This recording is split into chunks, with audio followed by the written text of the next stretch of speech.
So, you tell me, honestly, okay? I want you to do a power move, okay? You're gonna power up, so off you go.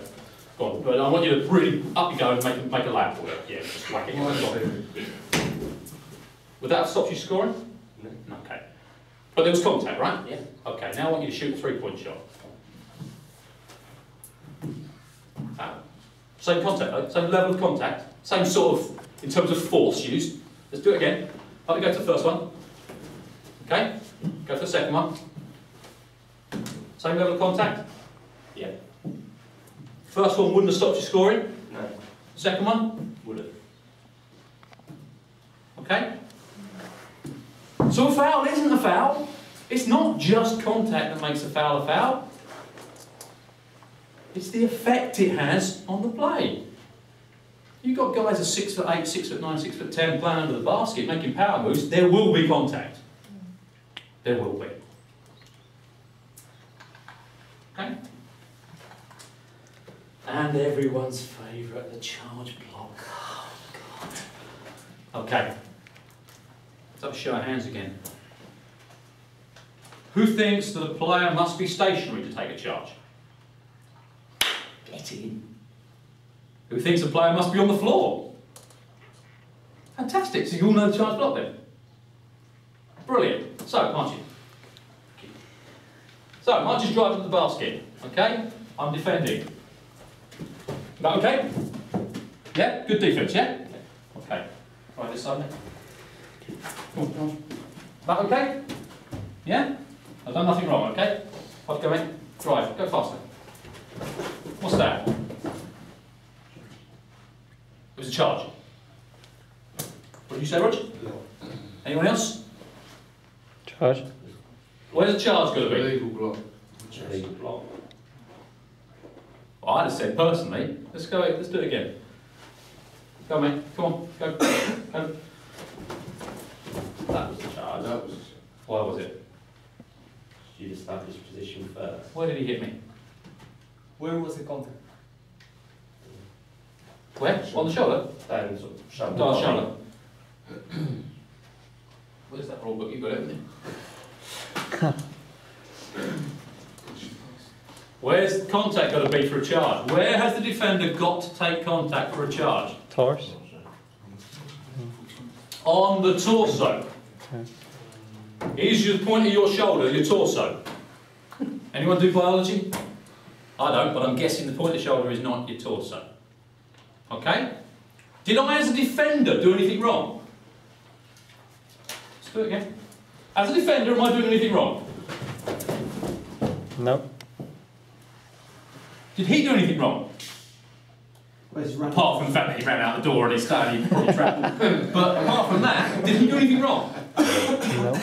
So by conclusion, yeah, exactly. So by conclusion, what is it? No call. A no call. How many of you would be calling for that as a charge or a block in a game? You would, wouldn't you? Yeah. You'd be calling for something. Sure would. Yeah. Of course you would. How many of you were the defender, not me running? I mean, defender, not offensive player. How many of you were the defender? So how many of you would have called it on me? Probably most of us as a get out. Depends on the some games, like European games, you see some theatrics. Absolutely. Of course. So if you fell down, Yeah. Yep. Depends on that. Absolutely. Okay. So charge block. So I can move. I can still be moving to take a charge. I can take a charge in the air. I've seen you called it probably. Seen it? Okay. There are no call situations. Okay. So one more. What's the difference this time? What was the difference that time? Anything? Still on a cylinder? Tough to see, right? Still with each other. Well, yes, I was moving my cylinder, but I can't knock him out. Do it again, let's go. Last time. Now, we're doing it in a classroom environment and you've had 4 looks at it. And you want me, in live play, with 10 players on the court, at full speed, you want me to get every single one of those spot on. Ain't gonna happen. But Thank you, Mike. But what I would ask you to do is understand, one, we do know the game. I can't speak for all of my colleagues, but the ones I know, most of us have played to a half-decent standard, most of us watch a lot of games, we watch all our own games, we constantly self-appraise and develop. You know, we all pay to go to conference. I know you find that amazing. We pay to go to conference every year. We have to go to conference. If you don't go to conference, we miss games. We have to pay to go to conference. Okay? We do that because of the love of the game. Okay? We understand the game. We have a feel for the game. Most of us. I'm not suggesting there are not people who don't. Okay? Most of us try and have empathy. Situation. Okay? A little trick of the trade, a little secret. Roger will probably kick me for this.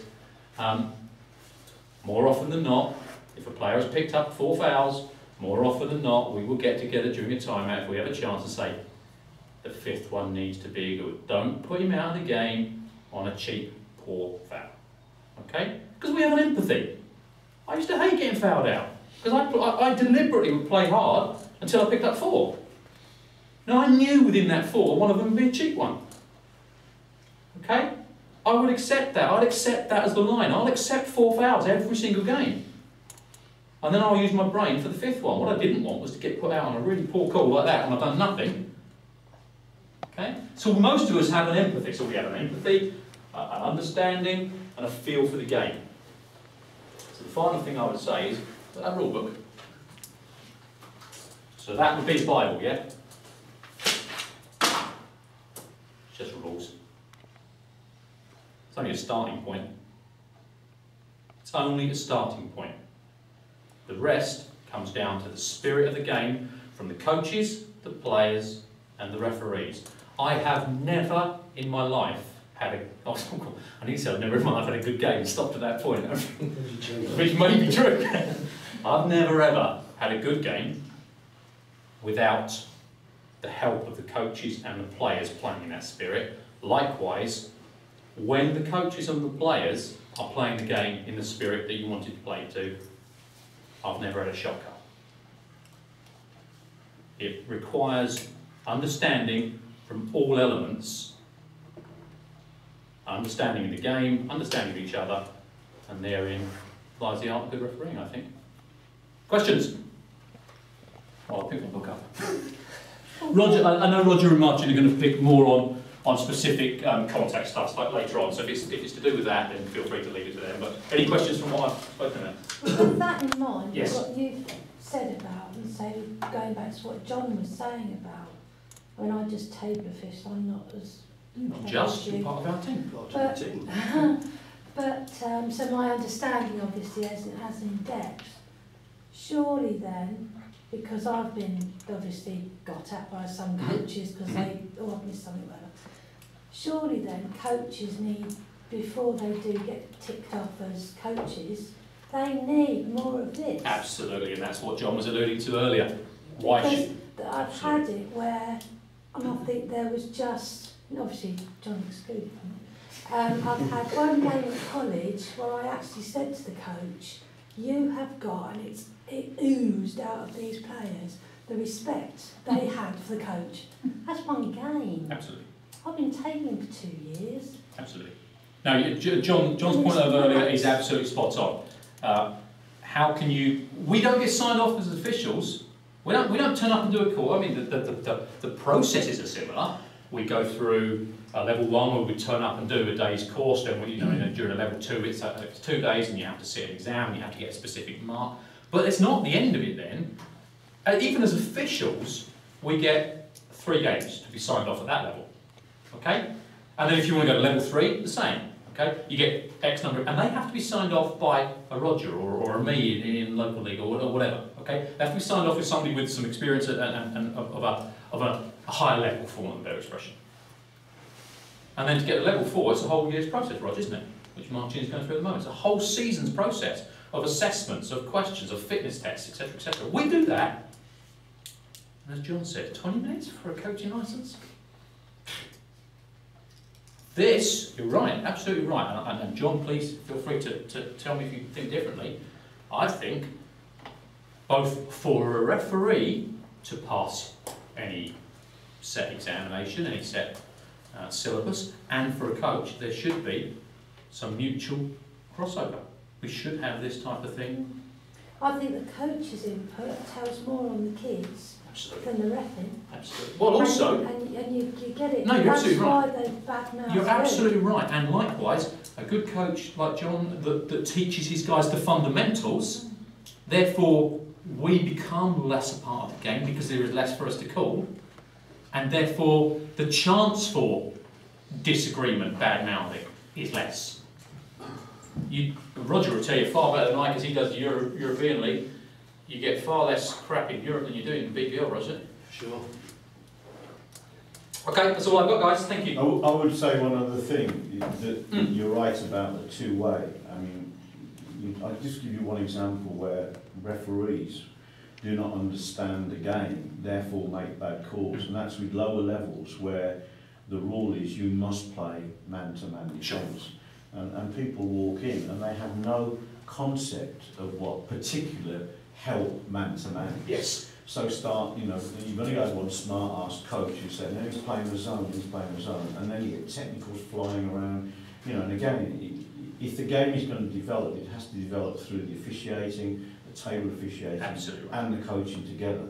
And at the moment, I get a feeling there's this disparity Absolutely. of a them and us, which is unhealthy. Absolutely, and one of the things I didn't touch on then, which Roger will pick up in his undoubtedly, is that one of the, probably the most important thing for good officiating, I think, is positioning. We talk about it all the time.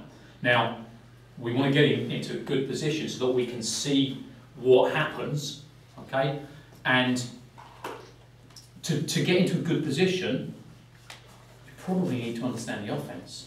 So if you don't understand a flex offence or emotional, if you don't have a basic understanding of what a team is trying to do, now you may not even know it, the first 5, 6, 7 offences, it may take you that length of time to pick it up.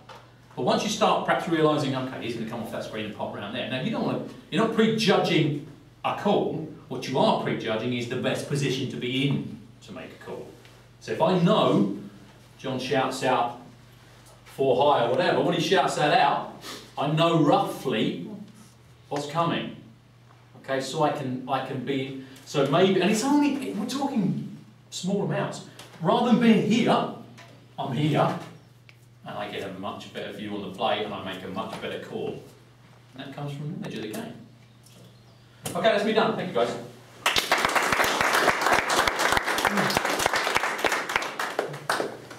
We'll have another small break now. Straight off, no, it's up.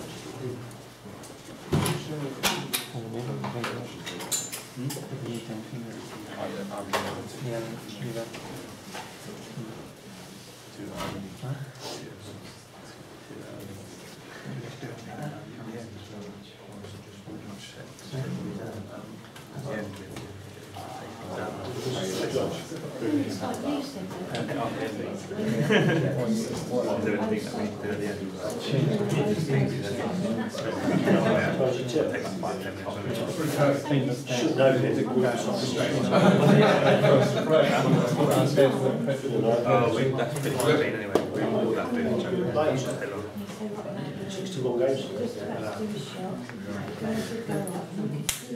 I pointed to age group players first round.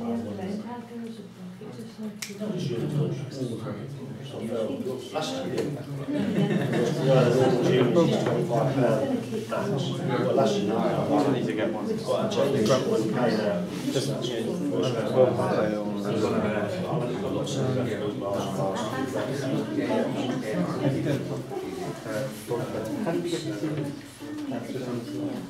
I just got on this week. You got the last With the referees and the expense is going to be 180.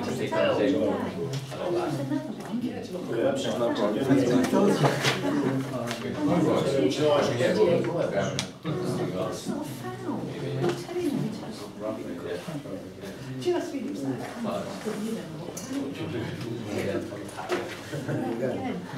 really sad.